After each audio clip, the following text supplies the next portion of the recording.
Welcome to day one of Affirmations for Caregivers. We're going to take 31 days to go through this book together. Shouldn't take but about 5 minutes of your time. That's what I'm hoping.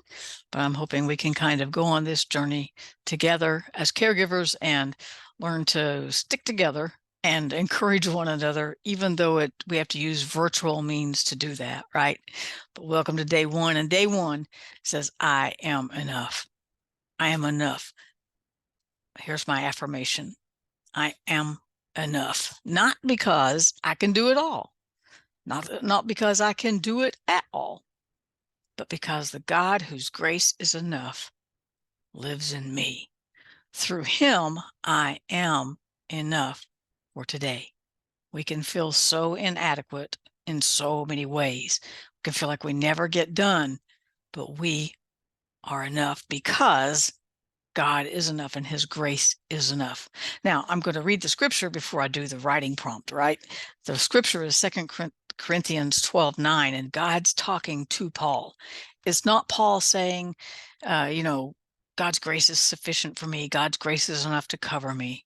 This is in red. It means God spoke to Paul and said, my grace is sufficient for you, for my strength is made perfect in weakness.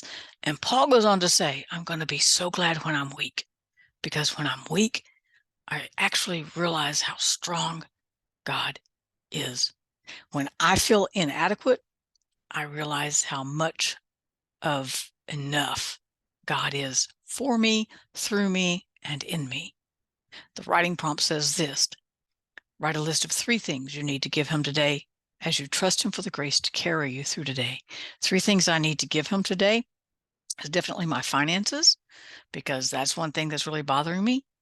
Secondly, I need to give him my heart today and realize that he takes it graciously, covers it with his grace, and helps me walk through the day with his kind of stamina, with his grace that just encompasses me and my heart. And the third thing I need to give him today is my thoughts. I've got to give him my thoughts, because he will help me bring those thoughts captive to his grace so that I can walk in his grace, enjoy his grace for today. Have a great day. I'll see you tomorrow.